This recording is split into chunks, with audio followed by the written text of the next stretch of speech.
guys, Debbie here. Today's video I'm going to be creating a grey smoky look, I think, because I'm going to be using the Lethal Cosmetics Hive palette that I put together. So it's one of their self-made palettes that you can do using their palette designer.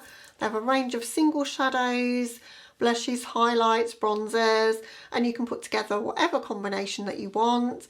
And this was my self-made palette. Probably a bit unusual compared to the choices that I've seen most people make, but I really wanted my go-to shades if I was doing a grungy, dark, gothic kind of look. But I don't know if I'm going to be doing that today. I really want to play with the silvers and greys in the palette, I think, today. But it'll probably just evolve as it goes along, as my looks generally do. So if you want to just hang out with me, do some makeup, you don't need to have this palette or any of the shades in it to play along, then please just keep on watching. Okay, before we jump into the video, just a quick bit about me and my channel. I'm Debbie, I'm 53, don't feel it most of the time, and I like to just forget that I'm 53 really and not be bound by the rules that everyone says you can't wear this or that at whatever age, and I just wear what the hell I like, to be honest. And my channel is all about inspiring you to do the same. So whether you've got a small budget, a large budget, whether you like colour, whether you don't, I think there's something for everyone on my channel. I'm not reviewing all the latest things though, so if you're on a low buy or no buy like me, my channel might be perfect for you, because I'm inspiring you to use the things that you have, and that's really what the message is all about on my channel at the moment. So if you don't have this Lethal Cosmetics palette or the shadows that I'm going to be showing you, just dupe out the look with the shadows that you have. We've all got some greys, blacks and sparkly whites, I think, in our collection somewhere, and that's predominantly what I'm going to be using in this video. So let's just jump into it. I'm going to, as I say, do my contour, my blush and my highlight together with you guys. I always enjoy doing that on camera, and I think you guys like to see what I'm going to be using, I think. So I'm going to bust out an old favourite today. This is the LunaTick Labs Contour Book 1, and it's one of the staple products in my kit. I love this, and I love it because you can get a really kind of greyish contour out of this, kind of mixing these sort of shades. And for the look I'm going to do today, I don't want to be in this warm area here. I want a nice greyish contour. So I'm going to use the soft angled contour from Sigma, and I'm just going to dip into those two shades, and I'm just going to use the shape of the brush just to enable me to get that contour down. It is kind of grey, you have to be careful it doesn't become too kind of ghost-like, but I often think that contour should be grey. You know, it's a shadow, so it should be a lot more cool tone than you might think. And if you're no good at doing contour, which I'm not the greatest at, this brush does all the work for you. So if you've got a brush like this, it's almost like doing the blending out and the positioning really, really well. And I love how that's really chiselling my cheeks there, and I'm not a potato head anymore. So that's kind of as chiselled as I want it to be, but then I just want to just blend it out just a little, just so that it kind of blends in with the makeup I've already got on. I've already done my foundation, powder, bit of Milk Makeup bronze stick underneath. I just wanted to create a bit more of a greyish shadow. And then for blush today, I'm going in with Sweet Mulberry by Cover FX, which is this one here.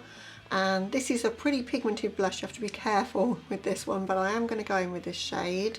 I'm going to use my favourite blush brush. If you've been here before, you have seen this in just about every video lately.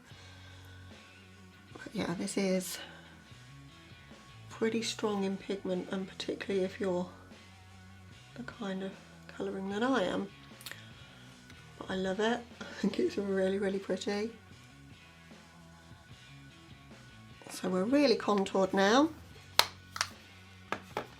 And then for highlight, I'm going to go in with a Lethal Cosmetics highlight. I love their highlighters. This is one of the singles that you could pop out of this and you could have in the palette if you wanted to have a mixture of blush, highlight, bronzer, eyeshadows all together. This one's in the shade Ionic. It's quite a pinky shade to it. And I'm just going to focus that just on the very tippy tops there, but it's really strong in intensity, but there's no glitters in this one. I do love glittery highlights, as you guys probably know, but this is smooth. So if you're not a fan of glittery highlights, you might enjoy this. And they have a range of shades on the website, so it's bound to be something to suit you, but I think this was the one that kind of suited me best, and I think it's really meshing nicely with that sweet mulberry blush as well. So that's face done, so let's get on with the eyes.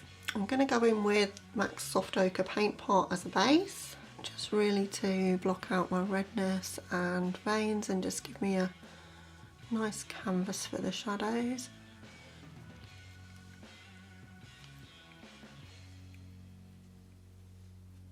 Whilst that primer is just setting a little bit, because I like it to go off a little bit and not be quite so tacky, I'm going to go in with the Charisma Contour from Kaleidos Makeup. Just do a bit of nose contour, because I think I haven't done that for a while and it could add something to this look. So I like the middle shade for that.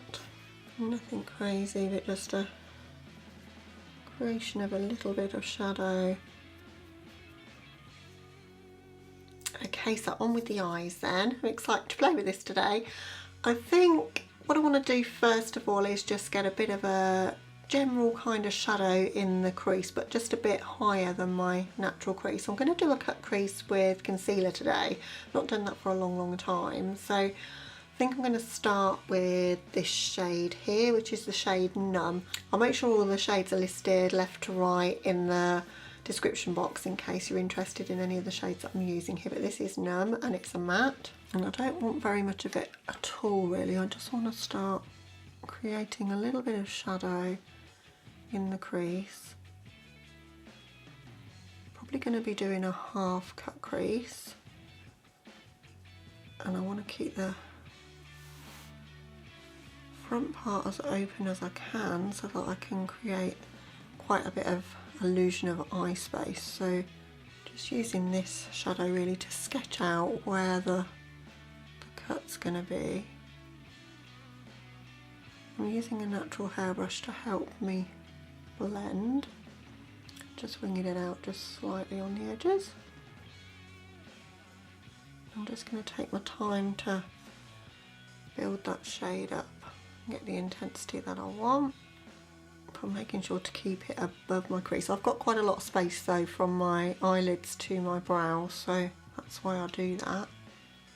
It helps to give me an illusion of a bit more eyelid space, and it helps to fill that amount of gap that I have.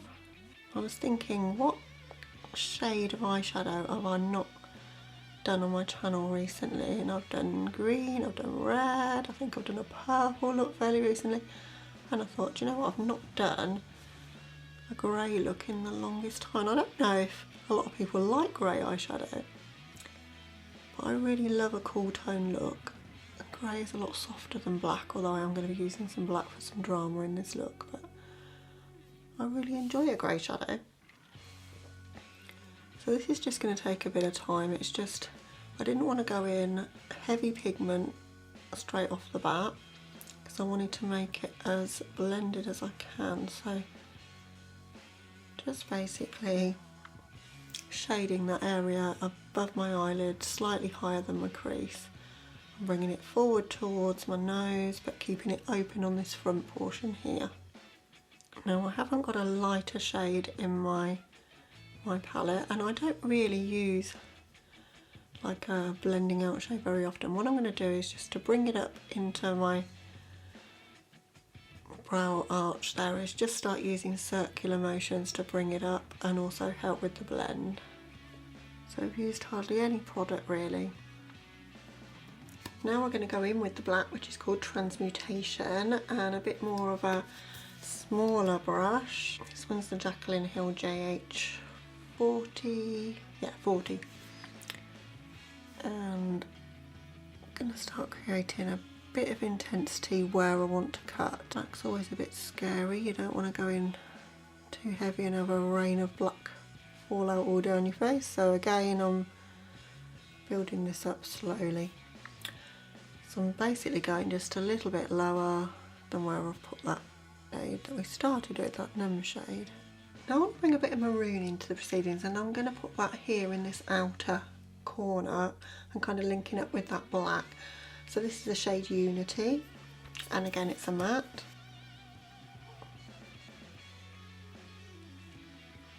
So I'm just placing that first.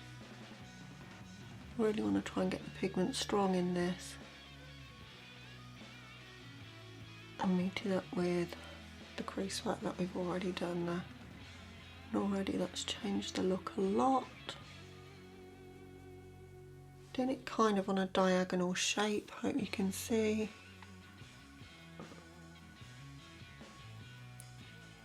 That's a beautiful shade. Okay, now I'm going to cut the front part of my crease. I'm going to use Revolution Conceal and Divine Concealer. It's super cheap and I always find it works quite well for cut creases. And I've got an Anastasia concealer brush that I got free with purchase at one point. I'm just going to use the shape of the brush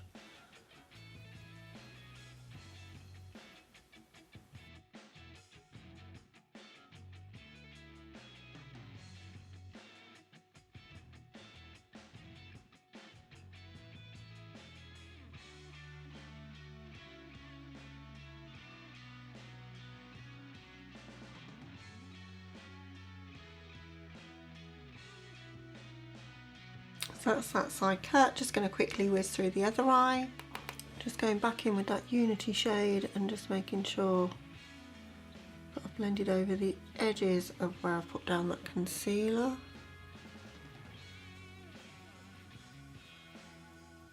Next I'm going to go in with this shade, which is Rise from the Ashes, which is a shimmer shade. I'm going to place that next to where we put that maroon shade.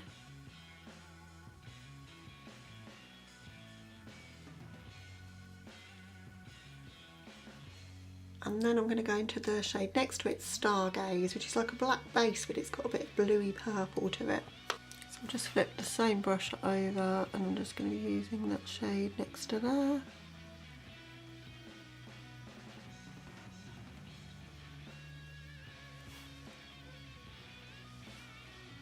Not taking it in too far because I want to make sure I've got room for a nice bright shade. For the rest of the lid I'm going to go in with this one, which is Celestial. I'm taking that all the way up to where the cut is, although it doesn't look very cut anymore. But just taking it up to there and right down into my inner corner.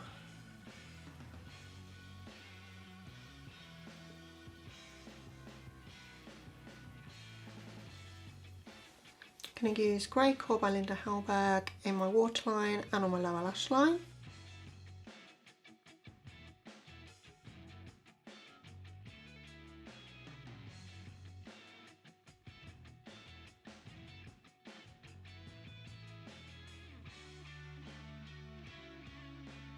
And we're going to smudge that out with a Hallberg 303. Just wanted to really get some smoke into this look. I think using pencils is one of the easiest ways to achieve it.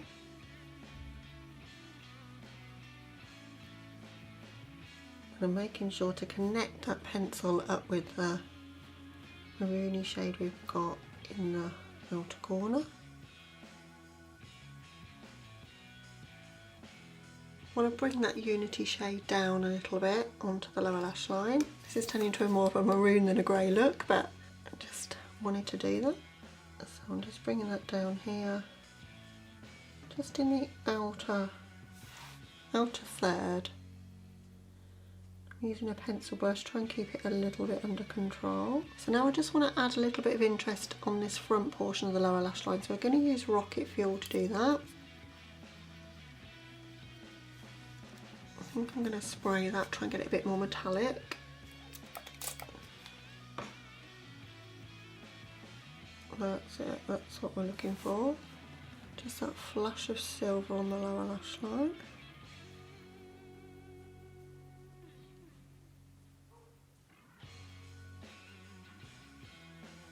just going to take a bigger blending brush now and just make sure everything's blended around the edges.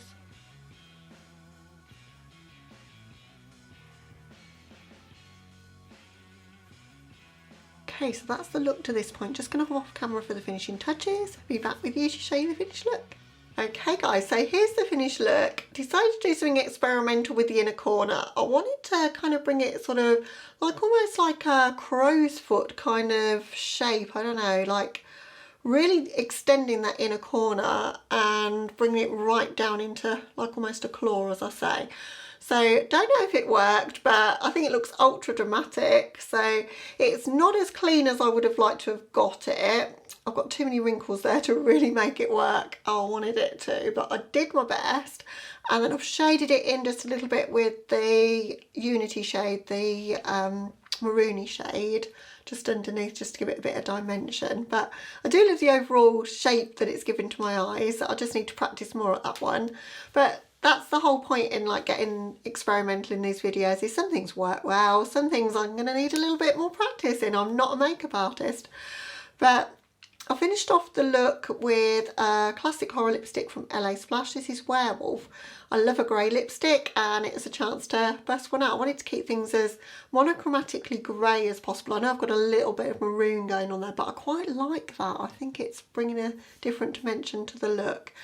So it's another one of my out there looks. I love doing these, so I hope you enjoyed watching it. Hope you're keeping safe and well, guys. If you like what you've seen and you're not subscribed, please consider doing so and click that notification bell so that you're notified of my future uploads. Tomorrow I'm going to do the second in my Palettes of the Past series. So look out for that. Hopefully it'll be uploaded around about tea time tomorrow, but I'm excited to work on that one. It's one that you guys have requested. So thank you for watching this one, as I say. I hope you're having a lovely day or night wherever you are, and I'll catch you in the next one. Bye guys.